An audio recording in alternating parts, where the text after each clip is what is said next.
Church, he said no. Thank you, Jesus. Ikorobo omoshata. I got my notes. I hope y'all got yours. Let's get on into this damn mess.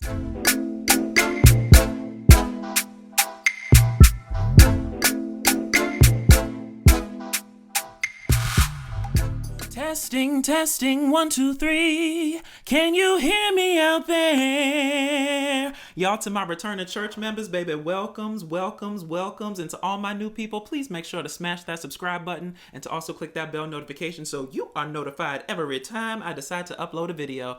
Now, baby, listen, my outfit today may be giving prep school, but my spirit, church, okay? My spirit is giving rebirth and renewal. Y'all, I turned 33 over the weekend, okay? And in the eternal words of James Brown, baby, I feel good, okay? My god sister called me actually over the weekend and she was basically like, you know it's your Jesus birthday, right? I said, what you mean? My Jesus birthday? What, I'm finna die? Like, what you don't be calling that stuff over my life, okay?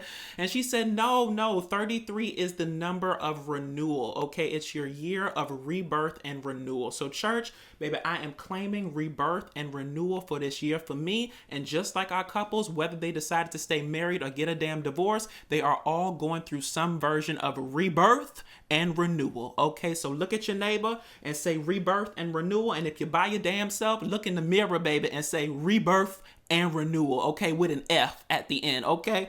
Now listen, we're going to do our review today just a little bit disjointed because of how they left us with the cliffhanger, okay? So we're going to cover Shaq and Kirsten first, okay? Then we're going to move into some hot topics, and then we're going to get into the rest of the couples, okay? Y'all got it? Y'all got y'all notes? Let's get into it. Now, in terms of Shaq and Kirsten, first and foremost, okay? First and foremost, before y'all start, okay? I am not happy with the dissolution of a black family, okay? Let me say that one more time.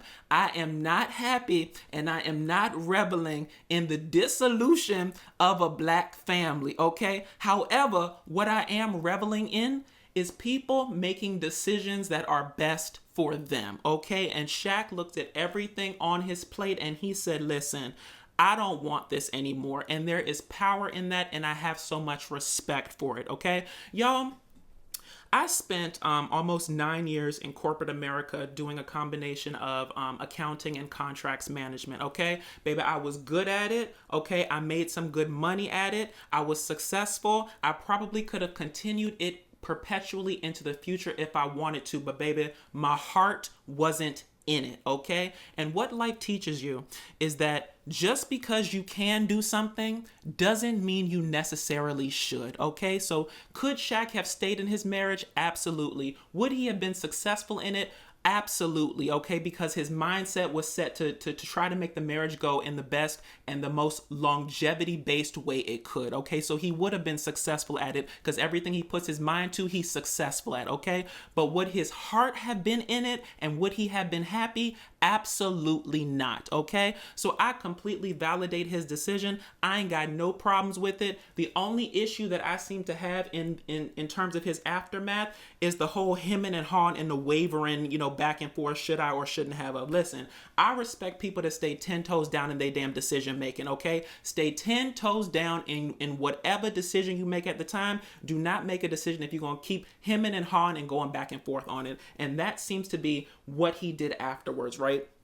Now, some may say that Shaq made an emotional decision in the moment, okay? Because he was crying and, you know, Kirsten was trying to shade him on the back end for the crying thing. Listen, sometimes when you cry, it's literally because you care so much, and that's like the pain and the stress and everything leaving your body at once, okay? Listen, I don't have a problem with him making an emotional decision. What people don't realize is that sometimes just because the decision is emotional doesn't mean it wasn't the right one, okay? So don't get those two things confused. Just because the decision was emotional doesn't mean it wasn't the right one, okay? Sometimes it in the eternal words of Selena Johnson, it can be a fool, okay? You can make an emotional decision in the moment and you didn't mean it, and you know, you have to kind of backtrack afterwards, okay? But sometimes when you make an emotional decision, just because you're emotional, it doesn't mean that it was a bad decision, all right? Now let's move into their aftermath, right? Because what they're doing this season is kind of following the couple's post-decision day, not going straight into, where are they now, reunion and XYZ, right?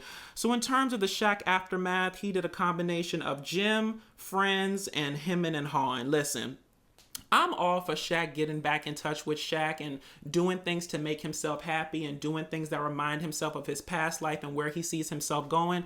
But listen, this may be a petty point, and y'all know sometimes my mind be going off. When Shaq was at the Muay Thai gym, and I hope I'm saying that right, drop down in the comments if I got it wrong. But when Shaq was at the karate-based Muay Thai gym,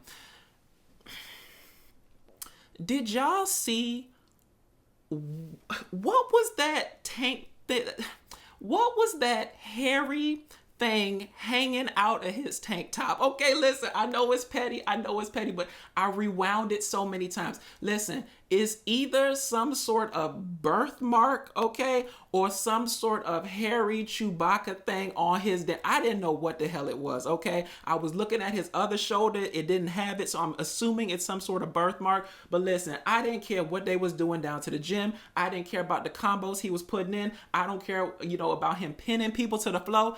I was transfixed by the damn hairy thing coming up out his damn tank top. So y'all drop down in the comments and let me know if you know what it was, okay? Because it was really stressing me out, okay?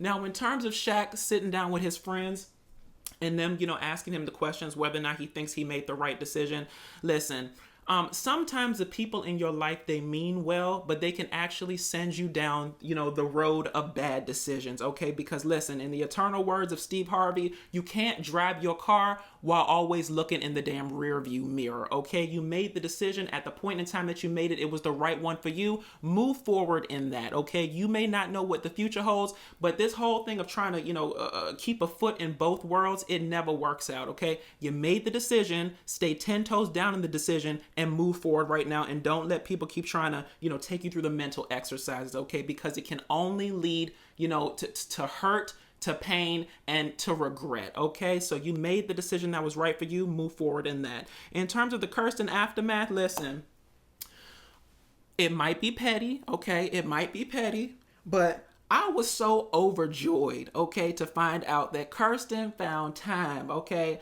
after, the dissolution of her marriage, okay, trying to reflect with friends to finally get furniture, okay? Let's give a clap one time for Kirsten, okay? Kirsten, your apartment was looking like first, last, and security deposit was stressing your ass out for the longest while, okay? So I'm so glad that now that you don't have to worry about being married and be worried about Shaq no more, you got time to populate and to decorate your apartment. So listen, all's well that ends well, and you finally look like you got furniture and a sense of design about your damn apartment. So good for you, right? Now, listen, Kirsten is doing that in terms of her apartment, and she helping McKinley find a house. I thought that was great. Listen, if Gina can spend umpteen episodes promoting her damn salon, why can't Kirsten do the same in regards to her damn real estate business and get a damn commission? Hell, she didn't get a husband. She might as well get a damn commission out the damn situation, right? Now, listen. Quick point on McKinley's house. I like them showing it in terms of, the first house that he looked at and what he's looking for. McKinley, 2 points. Number one, I didn't like, maybe it's just because I watch too much HGTV. Y'all, I hate when you open the door of a house and the first thing you see is a staircase, okay? And that staircase, it wasn't even set far back, okay? It was literally like you open the door, 2 steps, staircase. I was like, what in the entirety of the hellation is going on in this situation, okay? Listen, you might need to look at more houses. Secondly, when he was talking with his friend in terms of, the purpose of buying a house, and he was saying, it might be a little bit too much house for me, but eventually I intend to find a wife and populate the house and stuff. Listen, based on my female friends in terms of the ones that's in my life, no woman wants you to go ahead and buy a big ass house and then move her into it, okay? Women like to pick out their own stuff, okay? She wants y'all to go look at the house together, y'all to make a joint decision, and y'all to pick out y'all house and design it like that, okay? If you buy the house and just move the woman in, she's gonna, forever feel that this is your house that she's just staying in, okay? So listen, I don't like telling people how to spend their money, but you might be able to save yourself some money and some some future heartache by just buying a smaller place initially until you figure out that whole love situation. So I know this is the damn Shaq and Kirsten portion, but that part was bothering me about McKinley and his house hunt, right? And in terms of going back to Kirsten, she sits down and she does, the mental exercise of talking to Nicole in the damn furniture store, because y'all know she populating her apartment because First, Last, and Security Deposit was stressing her ass out, and she be watching my reviews, and she knew that she needed to get some damn furniture in that apartment, okay, before I kept talking about it, okay? Diatribe and a dissertation, leave me alone, okay? I'm going through something. It's my year of rebirth and renewal, okay? It's going to be shady and it's going to be informational, and y'all got to be there for the entire ride, okay? Now listen. She sits down with Nicole in the furniture store, right?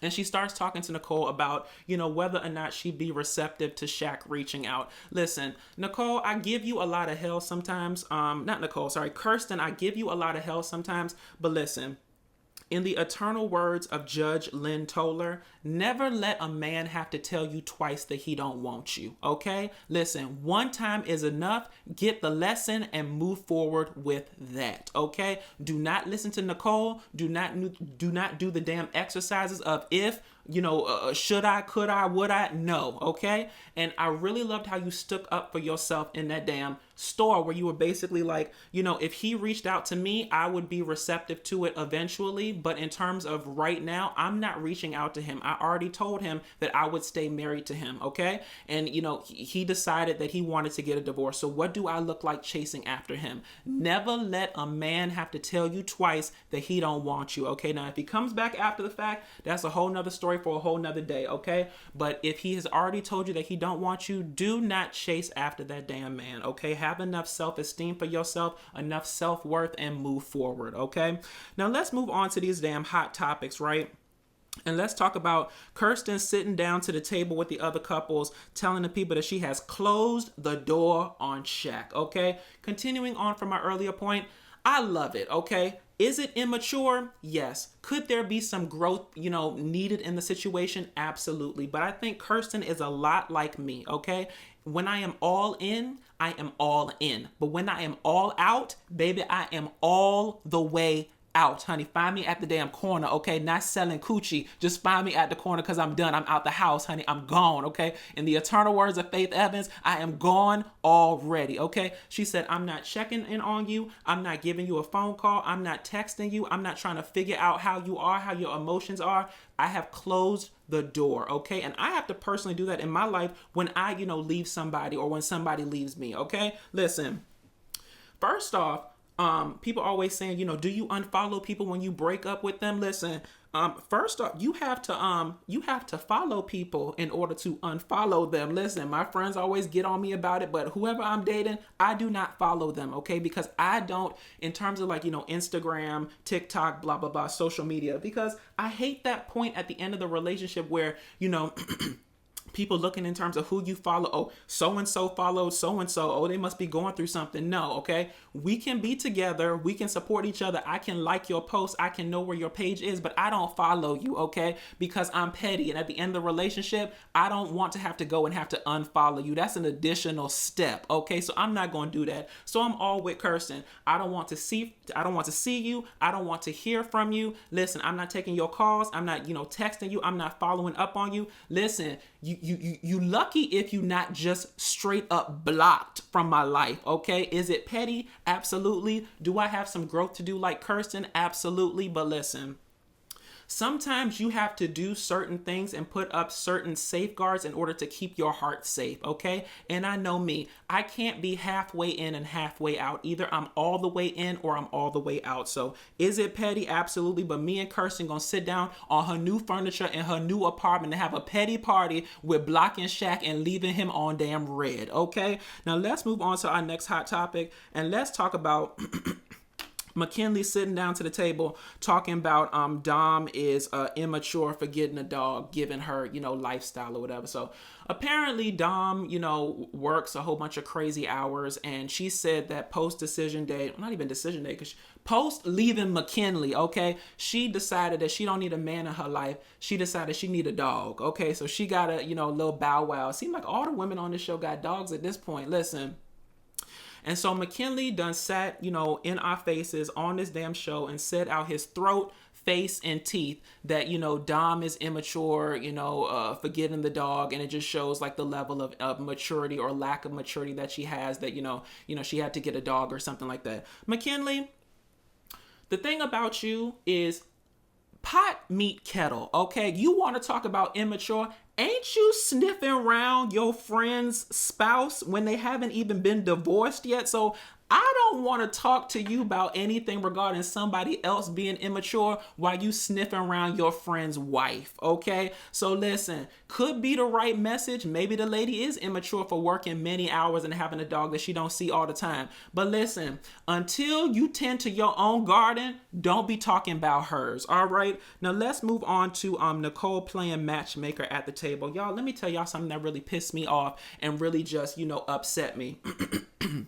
Nicole, high key, they have kind of put you in the moderator position as it relates to all of these couples events during this season, okay? For whatever reason, you seem to be the voice of reason as it relates to other people's relationships and the moderator as it relates to keeping the damn conversation going, okay? But one of the cardinal rules of being a moderator is you're supposed to be fair, you're supposed to be kind, and you're supposed to be nice, okay? And I thought it was just so unkind to Clint that you tried to play matchmaker down to the table between Gina and McKinley, okay? Girl, read the room, okay? I don't care if you still don't low-key like Clint based on them damn crass comments from the beginning of the season regarding, thick and athletic, based women's and stuff, but it just really rubbed me the wrong way that you over here playing matchmaker at the table between two people, when one of their spouses is literally right there. Like I don't know. It's just, you can't win when you're dirty, in the eternal words of Nene Leakes, and that really rubbed me the wrong way, okay? If you want to play matchmaker on the side, when y'all get together for your side activities or y'all go to lunch or something like that, feel free to do it, okay? Listen, low-key, McKinley already scheming on Gina anyway, so it was a foregone conclusion, but I just thought that the fact that you took it upon yourself to do that at the table with Clint there, I just thought that was really unkind, right? Two wrongs don't make a right, but yes, Clint may have said something in the beginning of the season that made you feel some ways tired, but I just don't know. I don't even know if that factored into her decision making, but that was the only thing I could think of. It either has to be she's still not over that, or it could simply be that she's just absent-minded, okay? And personally, I prefer to believe she's just absent-minded because I would hate that you hold such, unforgiveness in your heart to this man where you would hurt him at this table in that way, okay? If it happens outside of his purview, then so be it. But for it to happen right in his face, I thought it was cruel. Y'all drop down in the comments and let me know what you think. Now let's move on to our other couple updates, and let's talk about Jasmine and Airris, and let's talk about Jazz's aftermath post-decision day. So listen, when Jazz sat down with her aunt and, going through the boxes of her, marriage to Airris and stuff, I thought her aunt was a good old time. Listen, my favorite line from the aunt where she was like, "Is this the same wine that I bought y'all for the wedding? I'm taking my wine home." Yes, auntie, you don't let no bottle of Moscato go to waste, okay? And listen, if y'all zoomed in, y'all would know that was Moscato. And listen, the auntie on a budget just like me, because if you let the truth be told, the bottle looked like the Winking Owl brand from Aldi, okay? And that bottle retail for about $3 to $4, okay? So listen, auntie on a budget, and she said, "You ain't gonna waste my $3 to $4 wine. No, no, no." Now listen, in terms of their conversation, I understand the aunt writing for Jasmine, but I thought it was unfair to call Airris a lie. I didn't think Airris was a lie, okay? I think Jasmine had it down pat, okay? He wanted to be married, but he wasn't necessarily ready, okay? And I think that's the best thing. I don't think that he was a lie. I think that he was genuine. I just don't think that he was ready for the process or ready for what it entailed, okay? There's commitment issues there. There's, not being exactly ready for, what marriage truly is versus what he thought it was. But I don't think that he was a lie. So I understand the aunt, riding for her niece or whatever. But, calling Airris a lie, I thought that was a bit of a reach. Now let's move on to Airris's aftermath, and let's talk about him, talking to his friend Cheese. Hopefully that's not his, baptismal name. I guess that's a nickname, child. Everybody don't want to be famous. Everybody don't want their government name down to Married at First Sight. But Cheese and his girlfriend, okay? Now listen, I could go down a whole dissertation of talking about Airris post-decision day and what he doing and stuff like that. Listen, the moment that man sat down with Cheese and his girlfriend, all I kept thinking in my head was bump Airris. The story at hand is, how did Cheese get his girlfriend? Y'all, why is it always these, out of shape, pot belly, man boob having men that be sitting around with these dime piece based women, okay? Like Cheese's girlfriend, girl, what is it, okay? Listen, do he got good benefits? Do he got, good money? Do he have a good pipe game, girl? Do you like your men, medium ugly with good personalities? Like, sis, what could it be? Because I'm literally looking at the two of them, okay? And I know it's petty and I may literally be going to hell, but I can't because it's my 33rd birthday, honey, and it's my rebirth and renewal birthday, okay? But listen, I was watching Cheese and his girlfriend, and I'm sure he's a very nice person, but literally I went back to infancy, okay? I went back to Sesame Street, and it was one of these things is not quite like the other, and I'm missing a piece, church, okay? And I just feel like when you are missing a piece and when something doesn't make sense, it's because it doesn't make sense, okay? And there is a cardinal piece that we are missing. Either the man got good benefits, okay? He got money, he got a good pipe game, honey, or he, just medium ugly with a good personality and she sees his heart, okay? But when I was seeing that scene, I cared nothing about Airris, okay? Until Cheese's girlfriend was talking about matching him with one of her friends, okay? That's when I stepped back into the conversation, all right? When Cheese's girlfriend said, I'm gonna fix you up with some of my friends, and she was like, what you want? And Airris was like, she could be thick, she could be slim. I said, hold up, okay? Hold the phone, wait a minute, shut the front door, okay? Airris, I don't want to hear the words slim come out your mouth as it relates to women's, okay? Because when you had a slim-based woman, you didn't want her, okay? So please stop lying, okay? Listen, if you let the truth be told, what you need to do is go sniff around Kirsten house, okay? Listen, a little birdie told me that she got furniture now, and I'm sure she need her house swarmed, okay? So you be better off heading around there than telling that damn lie to Cheese's girlfriend that you want a slim-based woman. Stop, Airris, okay? Now let's move on to Gina and Clint and talk about their aftermath and talk about them being amicable neighbors. Listen, when it comes to Gina and Clint, there is no problem, okay? Listen, they decided they didn't want to be together on decision day. They were amicable through, the process after they, had their whole little issue. I don't see a problem with them being neighbors, okay? They're already friendly. It probably makes it much easier in terms of having a situation where you're divorced from somebody and it's not a whole bunch of drama. It's not a whole bunch of, going back and forth, and it's not a whole bunch of drama and foolishness, okay? I think people would really like, granted, I understand that the reason why they can be that way is because there was no romantic component to it, but I ain't got a problem with them being neighbors. Listen, and to my second point, it probably makes it easier regarding this little loose co-parenting that they doing around Hank, okay? Now listen, we already know from the previews, okay, that they showed a while back that there's going to be some question of whether Clint can get possession of Hank or something. So listen, y'all keep your eyes peeled because they seem to be weaving in these little, legal terms in terms of Gina saying, yeah, you can visit him whenever you want to, honey. You can come see him and take him out and have fun with him whenever you want to, okay? Gina, let me tell you, girl, okay, you may be so interested in your damn salon and the weaves and, all the damn esthetician services that you're doing, but don't be saying trigger words and don't keep giving that man possession of Hank in some situations, letting him watch him while you going out of town and stuff. Listen, y'all know my law degree is based in How to Get Away with Murder University, okay? But ain't possession 9/10 of the law, okay? So if that man possessed the dog for too damn long, he might actually have some claim to actually claim him. So I ain't telling you how to do your business, Gina, okay? But maybe spend a little less time traveling and worried about that damn salon and keep your damn dog close before that man swoop in, go to the damn lawyer and take him from you. Now let's move on to Nicole and Chris. And let's talk about this lease being signed. Y'all, I am so glad that at long last, Nicole got what she wanted, and Chris basically, not fessed up, but he kind of, he became a man of his word, right? We said this was going to be a decision, the Monday after the retreat, and then it was going to be after decision day. Well, now it's put up or shut up time, as I said last week, and finally the lease got signed. Now listen, I'm happy for them. I'm happy that they found an apartment that, I guess they can do 3 dogs with it, or however many dogs they have together and jointly. I believe it's 3. Y'all drop down in the comments and let me know if I'm wrong. The one thing that bothered me about that scene, and I know it's a lesser point, but it was bothering me. And I think it just, goes back to my days of accounting and contract management.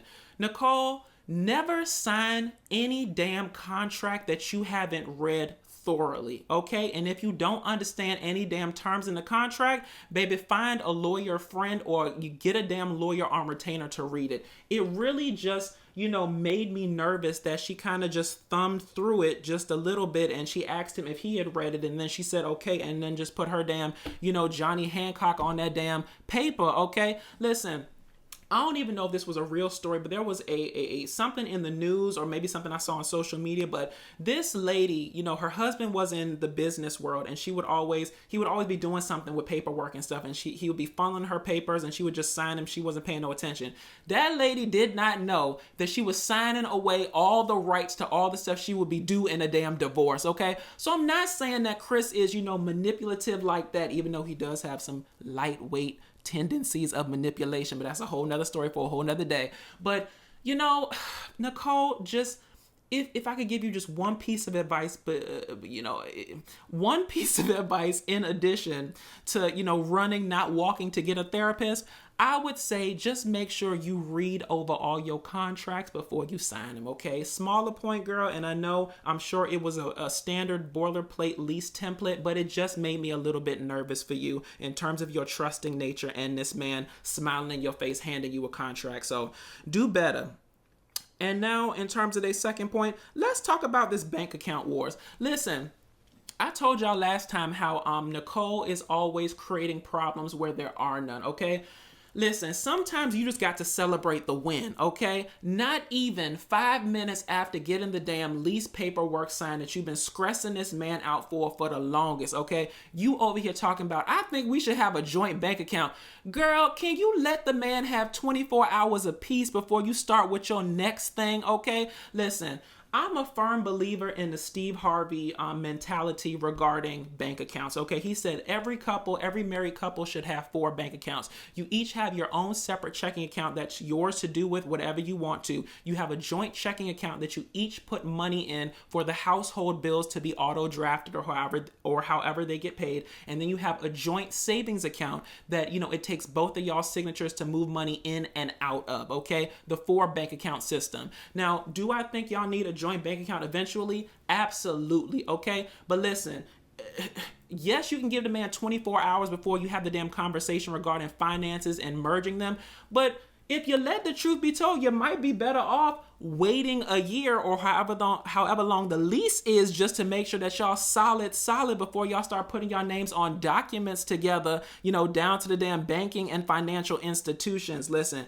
just a piece of advice. I am not the be all and the end all regarding financial transactions between people, but just a little, word of advice. Tranquilo, mommy, relax a little bit. It's not that serious. Y'all will get there. I would rather see the relationship go the distance first versus merging finances and then it's all a fool, in the eternal words of Selena Johnson. And y'all, I think that's really all I want to cover on this video, y'all. I think I went long, but it's fine. Hopefully y'all enjoyed it. So if y'all liked what I said, please feel free to like, comment, and subscribe. Follow me on all social media at DatDamnDasher. And until next time, y'all, I guess we still gonna be trading spouses. Listen, fair exchange ain't no robbery. If you gonna date my spouse, baby, I'ma date yours too. And I'll talk to y'all later. Bye.